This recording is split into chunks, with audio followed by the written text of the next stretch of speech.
Today's topic is NAFLD, non-alcoholic fatty liver disease.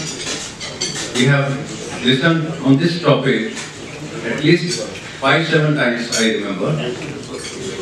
Every time we learn new things. अभी 2-4 लाइनें लिखी हैं, अगर आपको तो मैं सुना दूं व्हाट इज NAFLD। अर्ज है ये जो ब्लैक मनी की तरह चर्बी को जमा कर डाला है, नायाब लिवर था बड़े काम का, क्या हाल उसका कर डाला है। तो इस पे बात करेंगे हमारे अजीज दोस्त डॉक्टर लवकेश आनंद। डॉक्टर चौहान कह रहे थे कि lovely person, lovely gastroenterologist is, I have seen him first time. One thing to be proud of is, he is from my institution. He did his MD from Dr. Medical College in 2006. And he did his DM in ILBS under Dr. Sarin. He has many publications in international and national journals.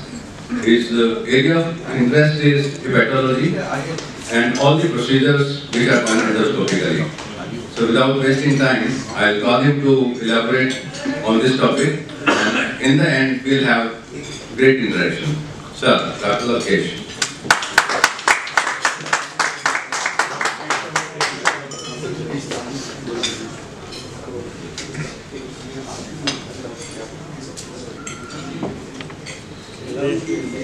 Good evening everyone. चल रहा है?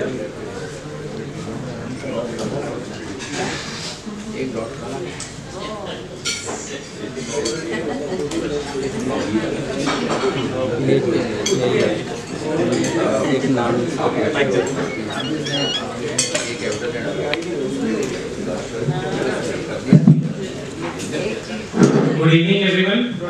First of all, I would like to thank Dr. Chauhan and all the esteemed members of the forum who have given me this opportunity to present myself,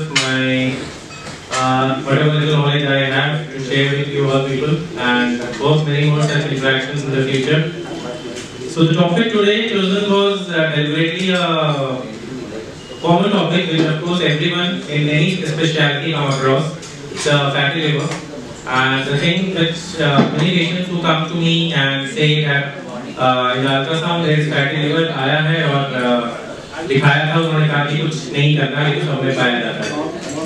So I just want to elaborate a little bit that it's not that simple as it seems, and can be a cause of much more morbidity and mortality. So that's therapies.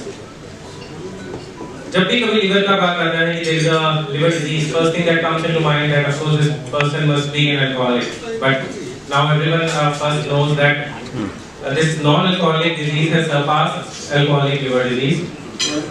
If we see any gathering, let's say this gathering only, so 3 out of the 10 people can have possibility of this liver disease, and that could be because of this non-alcoholic fatty liver. Of course, everyone is holding alcohol, but non-alcoholic would be a popular.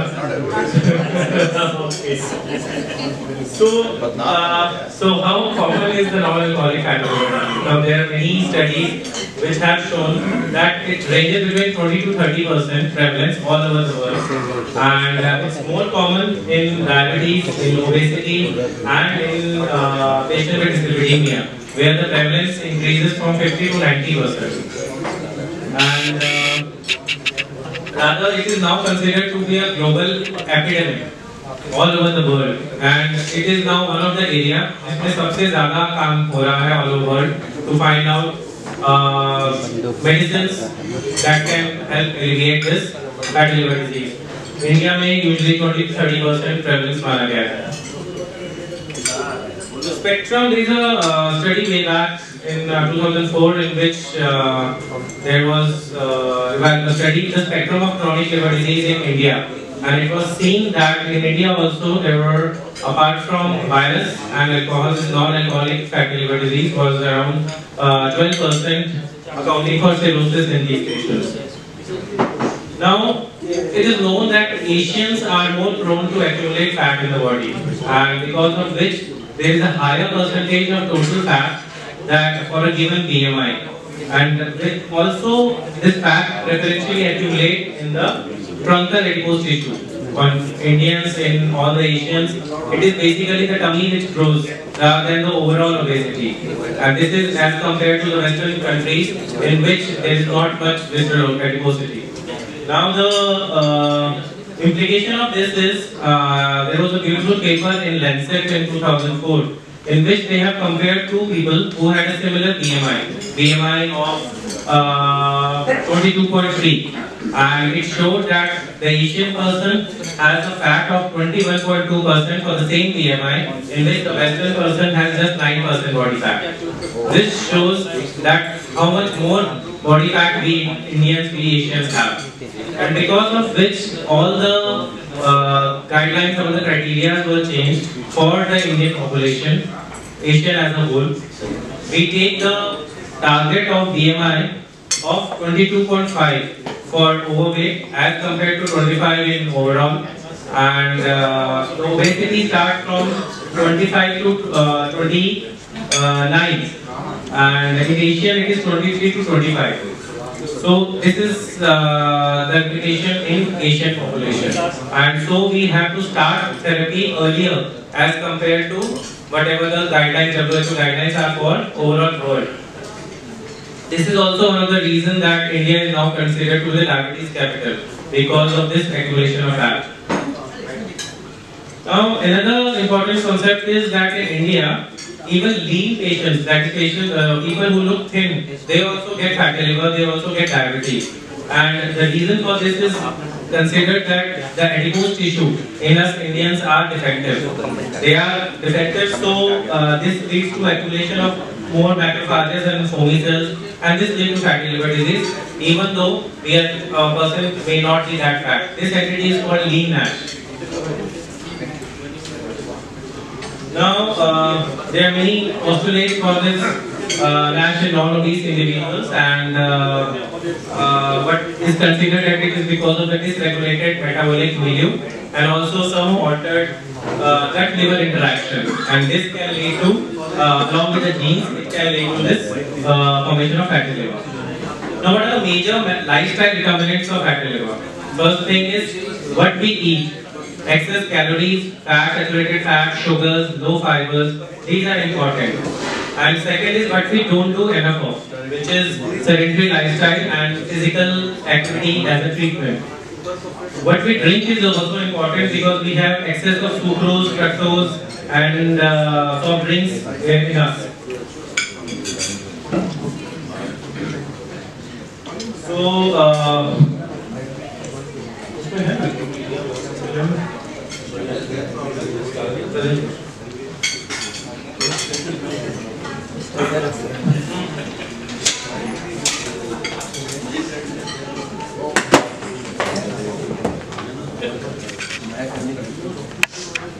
so why these sweetened beverages, the cold drinks are important?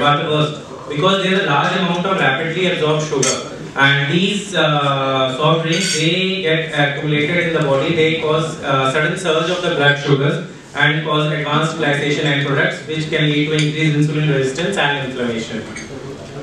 Fiber intake, this is one important thing which is very inadequate in the current diet scenario, and because of this also the risk of this fatty liver has increased quite a lot.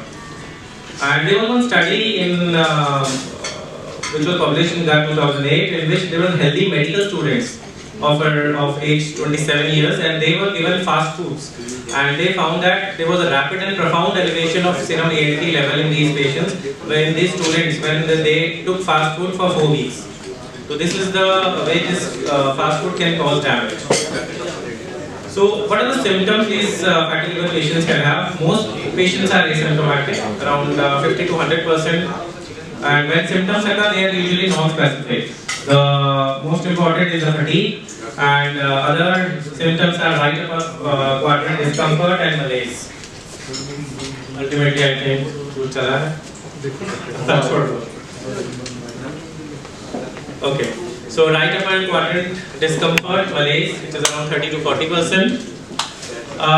With vague symptoms like fatigue, tiredness, pain in the upper abdomen, acidity, bloating, headache. So these are the non-specific complaints. जैसे patients आता है वो कहता है कि उसको gas हो रहा है, लेकिन many a times it is not only gastritis, it is fatty liver disease in such patients. Bloating is one of the very common symptoms, and especially because of fatty liver.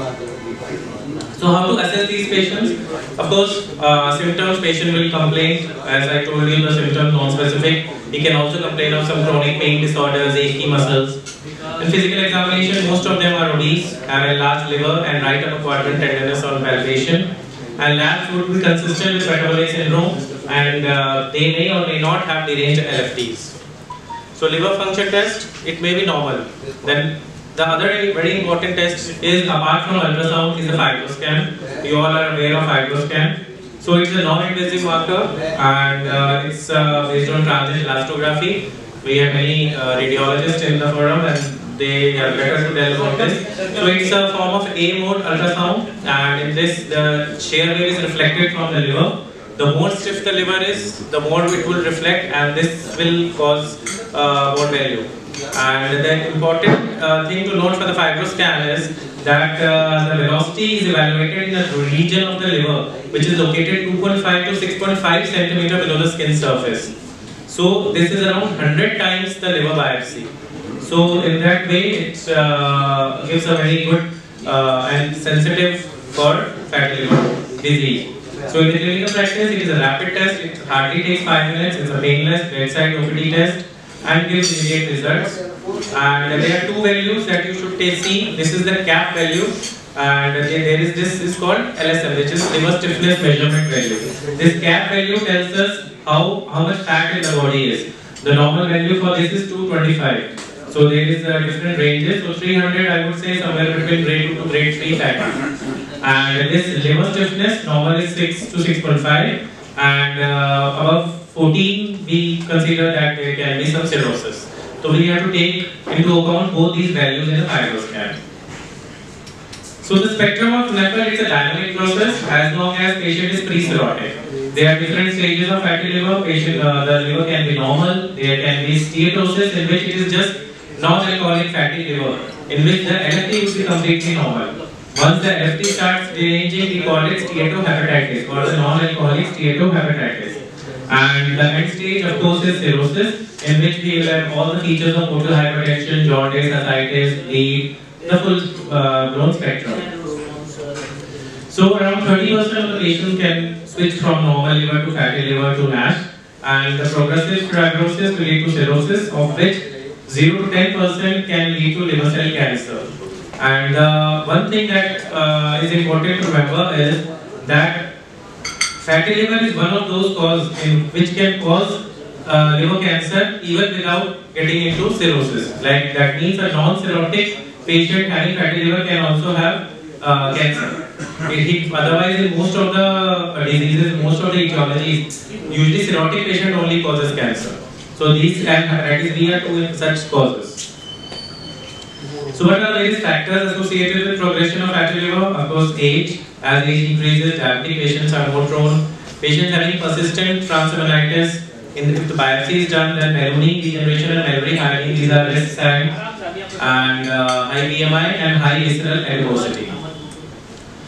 Another very important concept to remember is that a person having obesity can have diabetes, can have fatty liver, and lead to increased ALT. They can have dyslipidemia causing hypertriglyceridemia, free fatty acid, increased CRP, increased leptin and adiponectin, which ultimately leads to hypertension and heart disease.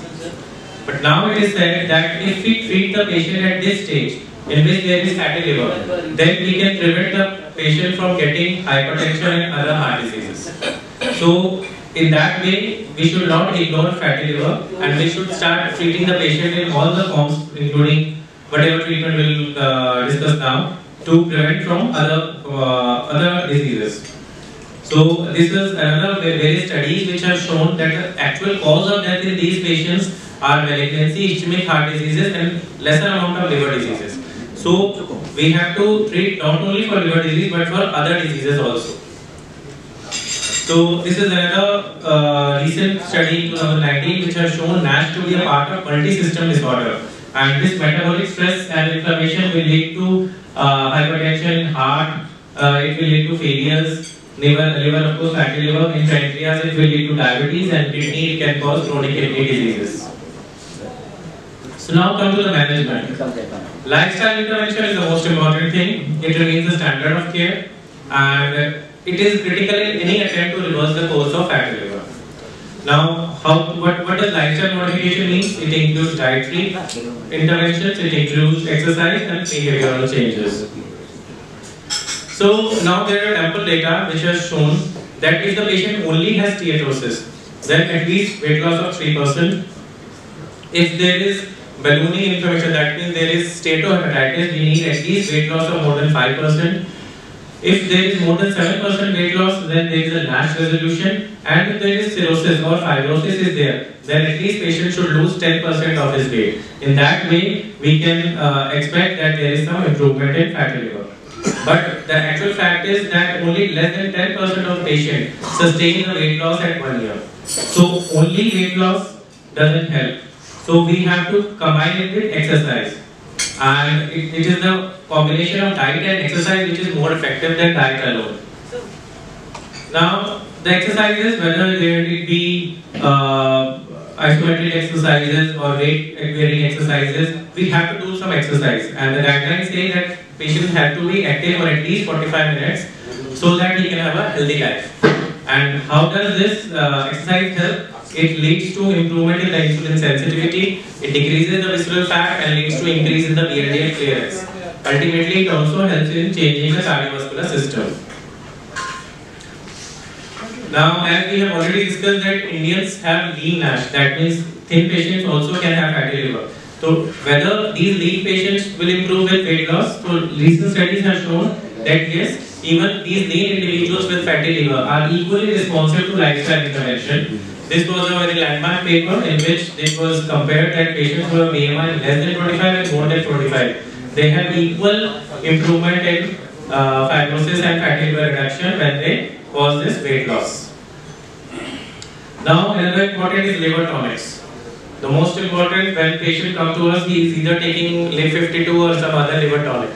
But in actuality, there is no such data which has shown improvement with such liver tonics, and rather should be discouraged from the medical point of view. From the medical treatment of NASH, first important is the treatment of the risk factors, for which there is a control of the obesity, of diabetes, hyperlipidemia, and weight loss we have already discussed. And there are certain drugs to decrease the lipids, to decrease the insulin resistance and to protect the liver. And apart from that, there is surgery for bariatric surgery and liver transplant if the patient has gone for cirrhosis. Now, there are very few currently available pharmacological agents which are approved for fatty liver. Commonly which you people use is the metformin, the pioglitazone and liraglutide. Metformin, although there is no, this is ASLD, the American Association for the Study of Liver Disease, it is not recommending, but now there are various studies who have shown the role of metformin in fatty liver. At least in the pre-cirrhotic it is safe to use. You can use it in diabetic NASH. Pioglitazone, it has been shown and used, it has been approved by the American Association for use in patients with biopsy-proven NASH. And liraglutide is also, although it's a premature, but studies have shown its role. Another important is which target the oxidative stress, which is the vitamin E, and it is usually used in non-diabetic adults with biopsy-proven NASH. So these are the other things that we have discussed. These are thiazolidines, and these are FXR agonists and GLP-1, and their role have been found in reducing the NASH progression. Now there are studies for the vitamin E. This is a very important study, Pylon's study. Although there are certain studies which have shown no changes in fibrosis, but all studies have shown there is some improvement in inflammation with the use of vitamin E. The next generation vitamin E is the tocotrienol, and this is what is tocotrienol? These are the natural forms of vitamin E family. And it consists of 4 distinct isomers, alpha, beta, gamma and delta, and Because of this unique structure of tocotrienol, it gives it a powerful antioxidant, anti-inflammatory and anti-fibrotic properties. And these tocotrienols have an unsaturated short tail. So with 3 double bonds, whereas the vitamin E that commonly form Evion, this has a long tail saturated side chain with no double bond, thus showing lower antioxidant properties. So this tocotrienols are more potent than the commonly used vitamin E, and is the new drug which are commonly is now used.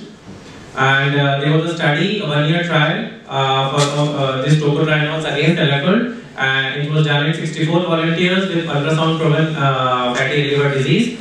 30 received tocotrienol 200 mg twice a day, and 34 were given placebo. And their ultrasound was measured, and if there was a severe fatty liver, pre-treatment, after 1 year they showed that there was mild post-treatment fatty liver. And another patient with have a mild fatty liver, it was completely cured with the treatment with tocotrienol.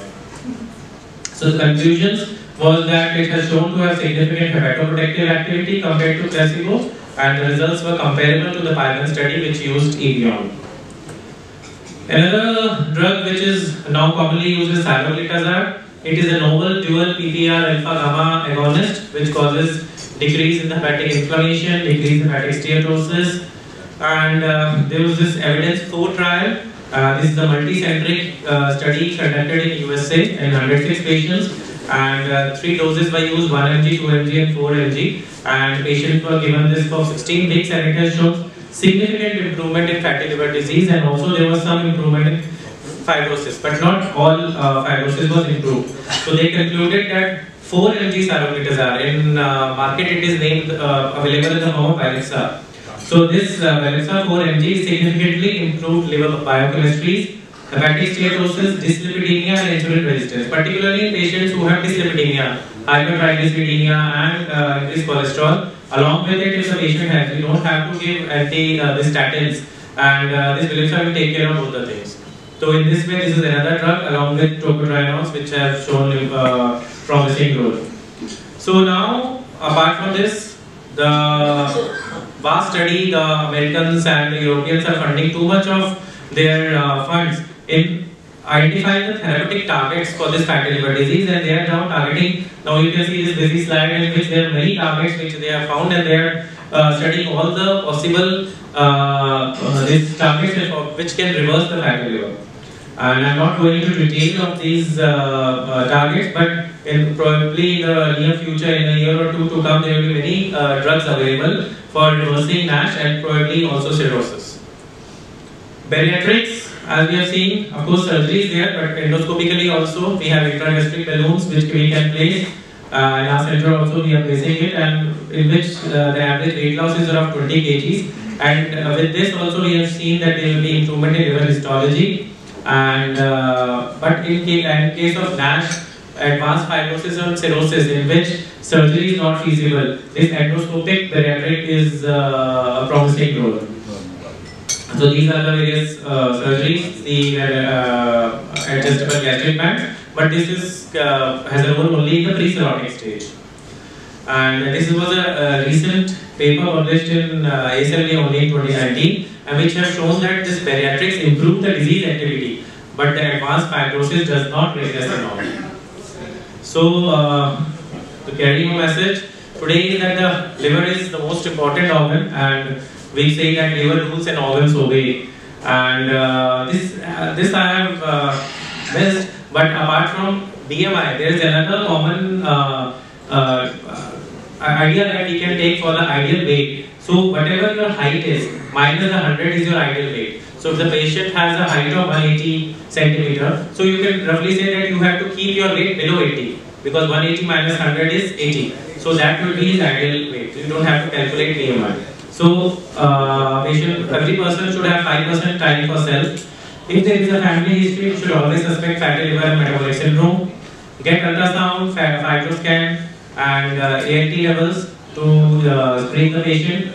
Fatty liver precedes hypertension, heart disease, gallstones, diabetes, PCODs, and if we treat the fatty liver, all these can be reversed.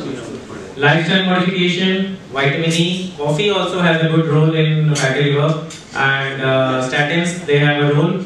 And intradiastolic balloon bariatric surgery has a doubtful role, but in pre-cirrhotic only. And but when how much to eat, the energy balance is the cornerstone of that treatment. Thank you.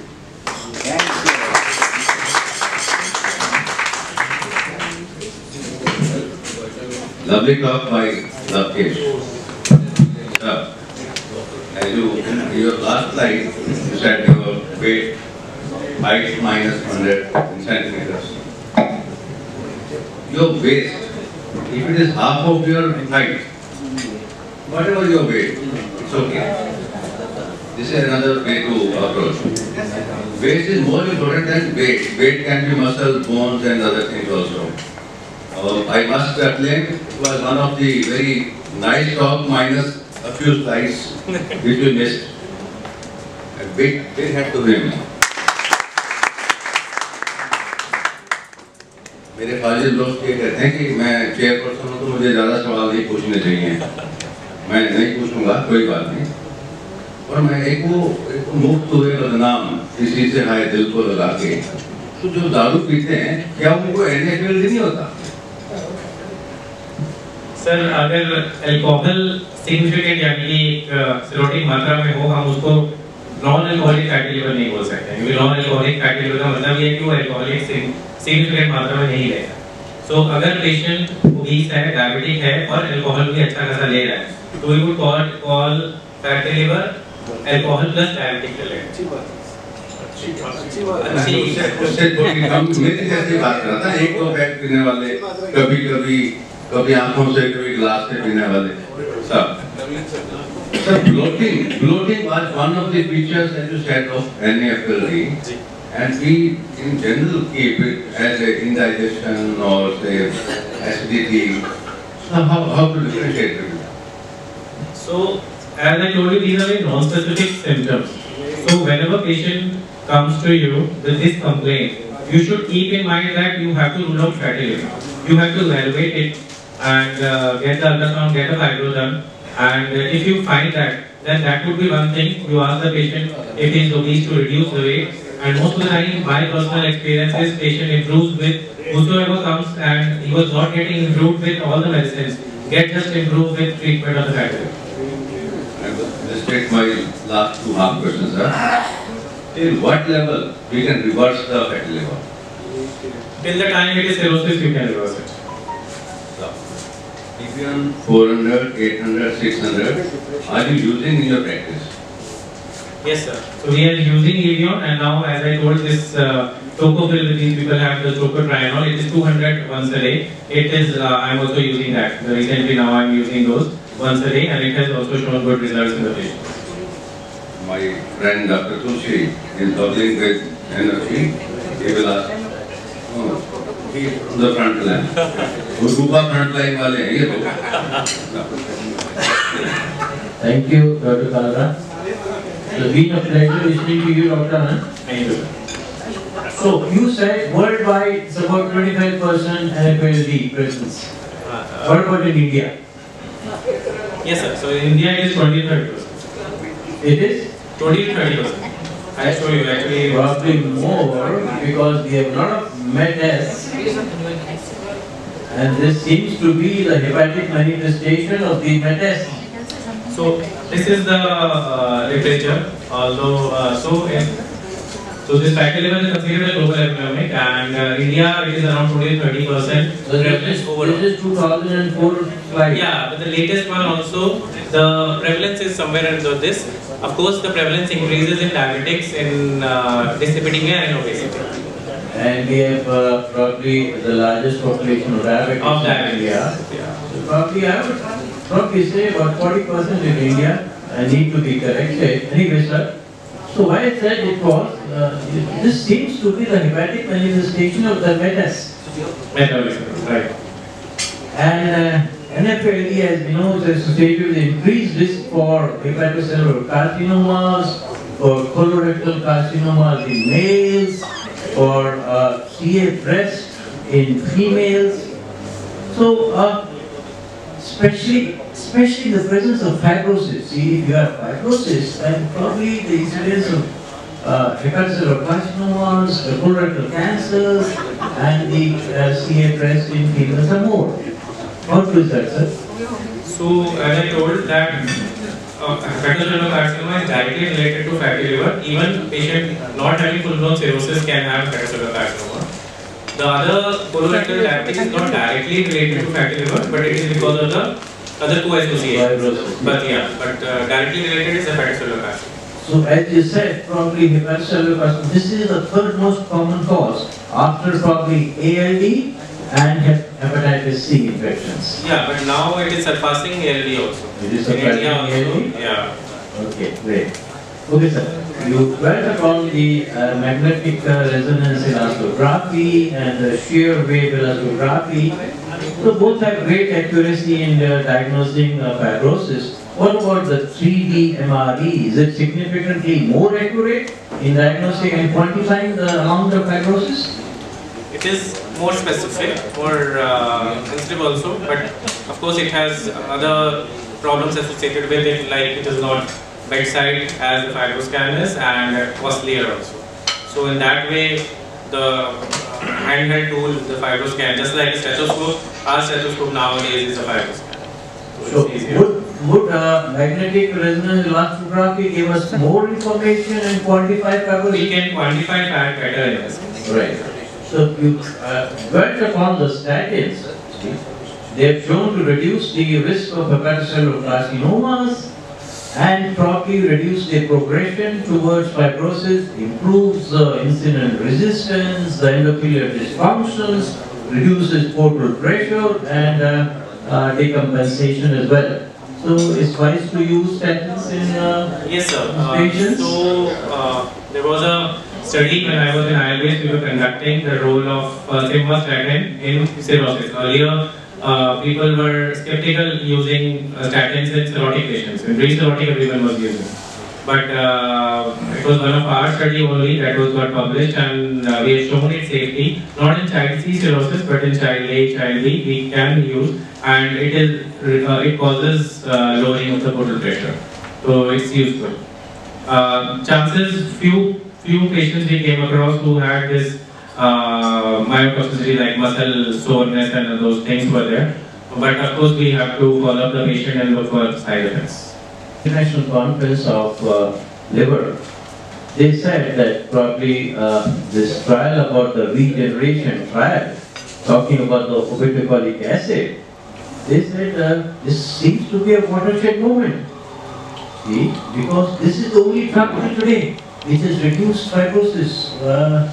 900 and more patients, and they were given this drug, obeticholic acid, 25 milligrams, 10 milligrams compared with placebo, and they said it's a watershed moment. Your impressions on that, sir? Yes, sir. So actually, I have not included that slide. I thought I would do too much, but I'm very proud that it's there, that you are aware of that. So this is obeticholic acid. I covered it one slide at FXR19 agonist. This is obeticholic acid. So primary role of it is in PBC and PSC, but the studies which were conducted last year, as you rightly said, it has shown the improvement in fibrosis. Although obeticholic acid is not available in India, so it is still our first-hand information is not there. But as the data has shown, it has shown promising. But other studies, I think, is yet to come. So the data is so strong. Sir, I won't say it's that strong. There was one study which has shown a promising result, but I think other RCTs are required for that. So two things. Let me complete. So it seems to have the potential, you see, to cross the regulatory barrier. So finally, sir, just last word about the lean NASH. So they do not exhibit MET-S. They do not? They do not exhibit MET-S. Metabolic syndrome? Yes. So, the lean NASH. So it is, sir, actually what is there that we consider, we think now, the hypothesis is that these lean NASH people, they have all the risk factors in them. But they can have dyslipidemia, they are not obese, rest everything they can have. So it's a form of metabolic syndrome only, but lean. Thank you, sir. Thank you. Thank you. My friends from gastroenterology, the stalwarts, Dr. Rajiv, please. Yeah, so just yesterday only I pleasure to talk to one of pharmaceutical companies. So Vidicolic acid is going to be available with us in 1.5 months' time. Shaheen Bagh mein aa gaya hai. And it's going to be about 80 rupees per day. And FDA is going to approve, going to give it a go ahead in NASH on the 26th of March. That is what I'm my knowledge is. But it is still, you will have phase 4 trials. Phase 3 has completed. Phase 3 has completed. Yes. It will be available in about 1.5 to 2 months time, 80 rupees. They'll initially start with 5 milligram and 10 milligram. I thought they compared 25 milligrams and 10 milligrams. Dose is about 25 milligrams, but they are coming with tablets of 5 and 10 milligrams. So you'll have to give 10 milligram tablet, which is about 30 rupees. So you'll have to give it 60 rupees per day. But when it comes and how Indians fare with it, it's only a matter of time. The only drawback here appears to be intense itching with this drug. Pruritus has been reported. 50% of the patients itched with this drug. Yes, pruritus has been reported, but the people who discontinued therapy because of itching was to the tune of 15%, Okay. not 50%. So that was more with the 25 milligram dose as compared to the 10 milligram. Yes, probably they will start with 10 milligram feeding right now for the 2 months, and then that's how it goes. Thank you. Sorry I missed the last half of your talk, but talking about Vidicolic acid, you actually said pretty correct thing that with the data with PBC and PSC, and Vidicolic acid basically being a drug which interrupts with the enteropathic circulation of bile acids. The whole thing is that with the eradication of hepatitis C and hepatitis B not much coming into the picture, I think Dr. Arun Sarnal in the US has basically, and the other people are out of work. So they are actually looking at NASH because this is something which is going to come up as BS and as BNC is going to go down. So, but with the other data as PVENS trial and Vidicolic acid came to the picture with the Flint trial, right? And Arun Sarnal publishing that too. And there is this drug called elafibranor. I'm sure you must have talked about it. Sorry, I missed it. So Resolve It trial, again, Dr. Arun Sarnal, Journal of Pathology, 2016. And with the other drugs like Senicriviroc and even empagliflozin and diabetes and everything. So I think a lot of things coming up, saroglitazar, diabetes, dyslipidemia, and it's a thing which is going to even come in future. So I'm sure that fatty liver is not as simple as the patients who come to us think like that. And but the only thing which I would like you to tell me is that, do you think that Dr. Sareen says you biopsy every NASH patient? So do you do that coming from ILBS? So I'll just question that. But Dr. Sareen believes, and I would just tell you that he has biopsied me too when I was 11 years old. So in GB1. So would you actually believe in Dr. Sareen's thought that biopsy every NASH patient? And I would close with that. So, first thing, I am no one to question whatever Dr. Sareen says. He's a big figure and my mentor. So, whatever he says is, I believe in that. But practically speaking, in ILBS we used to biopsy. That's true. We used to even biopsy the cirrhotic patients with TGLVs and other stuff. Here, I only biopsy if there is any doubt. If the patient, I think, is autoimmune liver disease, then just to see the degree of fibrosis and to diagnose fatty liver when I am convinced that it's fatty liver. Now in private I don't biopsy. But what his thoughts are is that in biopsy we also find many indicators of those who will progress than those who won't. And according to him, because there we are doing too much of research work also. So that is one of the things that we have discussed, that now the entire world is going like the Arun Sarnal. So everyone is going after the therapeutic targets. So in biopsy we look after those targets and we work on that. So that is one of the things. So I won't say that what he is saying doing is any question on that. But yeah, personally I am right now not doing it. Not to forget the role of liraglutide also. Yeah. See? Yeah. And exenatide as well. Exactly. So GLPs and other things, yeah, they have there is a role. So, Sir, one of my friends at the back, yes. he asked me to ask a question to you. He said that if a person can achieve his ideal body weight, is there anything further that he needs to do? Whatever you have told about the future. If somebody is 76 kilograms, 176 centimeter height, if he can achieve a weight of 76 kilograms, does he need to do anything else? You have to maintain that weight. So that is there. So treatment of the, I think he needs. So the treatment of fatty liver is dependent on the degree of the liver damage it has caused. Not only the ultrasound or the fibroscan is showing fatty liver, but symptomatically or the LFT virus. So based on these things, we will tailor his medicines. Lifestyle modification will require throughout his life, because such patients have difficult to maintain their weight. They have a tendency to gain weight, to have fatty liver, to have diabetes and other things. So that is that. Dr. Singh. Sir, you mentioned the trial citing 64 odd patients, in the 30 were given tocotrienol, etc. So where was this trial carried out? Was there a standardized arm, an additional arm in which they were monitoring the blood weight, the body weight also, or was it just vitamin E versus the other? No, sir. The lifestyle modification was with both the groups. Where was this carried out? So I think this was in Germany, but I will check it out.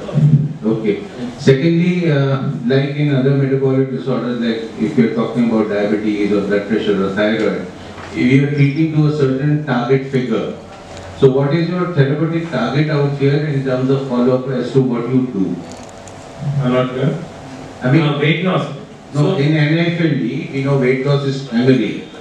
So what is the therapeutic target that you're looking at when you're explaining to the patient that this is what you're supposed to do? Weight loss, let's take it out of the equation. You're talking about drug therapy out here. So what are the targets that you're looking at in terms of clinical benefit? So as I said that the medicines are required once the patients all start having this steatohepatitis. That means he has started having derangement of the LFTs. So that is one of the targets which there is. If the patient has a normal LFT, but only the fibroscan and the ultrasound showing fatty liver, then we don't have to start him on medicines. We just have to offer him lifestyle modification. Nowadays, there is a complete, guideline that what step to be taken at what stage. Like the initial stage, only lifestyle modification, no medicine is required. Once the patient starts having steatohepatitis, we start introducing medicine. Then, as per the increase in the degree of steatosis, degree of fibrosis, we can increase and we can tailor our medicines accordingly. And once in a cirrhotic stage, of course, it's irreversible, we have to manage as others do. So, is there any recommendation regarding, the formulation that you are Tocopil out here? So, that there is a specific recommendation regarding that this is a better formulation vis-a-vis the others? No. Right now, there is no head-to-head trial between the two. So, this is just a new drug which has come, and it is the study has shown that it is equal to this parents trial in which the vitamin E was used. But so basically non-inferior, not superior. Non-inferior, right? Exactly. Non-inferior. Lastly, and courtesy the other gastroenterologists in the forum also, do you think that we are flogging the disease hypothesis of NAFLD a little more, and we come back to a full circle like we are doing with respect to cholesterol, that there is a school of thought that says that we might have, flog the cholesterol hypothesis a little more than what was required? Do you think that we are doing something like that, that we are flogging NAFLD a little more than what we should? So I will say that we are flogging it a little more because the way our genetic makeup is there, our architecture is there, and the way we are seeing the disease in the real life situation. So I would say that of course it is one of the disease which should be taken more seriously into account than it is being done till now. So you have worked with Sarin sir and your respected consultant yourself. what would you say is the percentage of conversion into diabetes or XYZ, whatever metabolic disorders that you're talking about? In the Indian context, have you done any kind of a basic surveillance on that? That if you are treating so many NFLDs, what is the number needed to treat to prevent progress into such patients? So that I won't be able to tell you that what is the exact number. But whatever experience, personal experience, I would say that yeah, definitely, if we are able to target and we are able to do this lifestyle modification, that I think everyone of you must have come across. Yes. Leave aside fatty liver disease. Anyways, if patient has a metabolic syndrome, you have to introduce these lifestyle modifications in him to prevent all the consequences which a metabolic syndrome has. Be it hypertension, be it diabetes, be it uric acid, be it the whatever diseases. So lifestyle modification, otherwise is also there is nothing that we should think that whether we should or we should not. It's a good thing, it's a good for everyone. And it will have a long-lasting effect and everything. Thank you. Sir, just a minute. I will ask you something, sir. I want to ask you just one question. Is NAFLD a surrogate marker of diabetes? Yeah. So that's what I said. Not all fatty liver are diabetics. The same way not all diabetics are fatty liver. But those patients in which diabetes is there, they have a higher chances, much more chances, and those in which fatty liver initially they are still not diabetic. In the future, in the follow-up, the patient may have that. Sir, is NAFLD a surrogate marker of insulin resistance, hypertriglyceridemia, and low HDL cholesterol? So, to call it a surrogate marker would be difficult because this is the pathophysiology of the fatty liver disease. The patient usually has insulin resistance, and because of the various other molecular mechanisms that occurs, that leads to fatty liver disease. So, in a way, you can say it's a surrogate marker, but that is because of the pathophysiology. So, in case of a general practice, a patient comes with ultrasound of grade 2 or grade 3 fatty liver, with some derangement of markers like SGOT, SGPT, and it will start on vitamin E, this new one or whatever. How many months we should give it for the reversal? And how do we find out that reversal has taken place? By ultrasound or by some markers? So, sir, as I told before, this medicine we have to start when the patient starts having transaminitis. So, our therapeutic goal would be normalization of the transaminitis. So, till that time, we have to give whatever medicine, whatever role it has. What levels of ALT and AST? Please specify that. Sir, as such, there is no specific guideline. Normally, we consider at that 30 is the current target. Earlier, it was 45. Males and females it was different, but nowadays 30 is the target of AST/ALT. So the patient has proven fatty liver, and there is transaminitis at least 2 times, maybe 50, 60. Then you can safely give. And vitamin E, I say that the role was found more in non-diabetic NASH, not in diabetic NASH. So you mean to say that in case of when we give the treatment, we just have to go for SGOT, SGPT, and if it comes to normal, there is no need for going for ultrasound again. Ultrasound or fibroscan would be for the fatty liver thing. But there is 2 things. One is non-alcoholic fatty liver, one is non-alcoholic fatty liver disease. Disease we call when the patient has steatohepatitis. That means transaminitis is there. But once the transaminitis has improved, then you have to look for the non-alcoholic fatty liver. And that we will be doing by ultrasound and by fibroscan. And for that, lifestyle modification alone is sufficient. For that, we don't have to start on medicines. Thank you. I'm sure you have must be having more questions. Dr. Kapoor. And Dr. Kapoor will ask questions at the dinner time. Dr. Kapoor, one of the most wonderful poets I ever heard in Maulana Azad hostel. Can you believe one of the most wonderful poets? Sir, you want to ask any question? Please go ahead. Okay. Now my small question is, if a child escapes Indian childhood cirrhosis Does he have a baseline all the time? Sir, in Indian childhood cirrhosis? If a child escapes death in that and survives that, does he have a baseline category all the time? All the time? Yeah. So, Indian childhood cirrhosis is not equivalent to fatty liver disease. Indian childhood cirrhosis has other hypotheses behind it. So does that mean the liver damage? So ICC, if disease has reached to cirrhotic stage, that would be different. If a non-cirrhotic, then only you survive and come back. I mean, pre-cirrhotic, I mean. Pre-cirrhotic, no, it may not be that complete damage. Complete damage occurs only when there is a cirrhotic. Thank you, sir.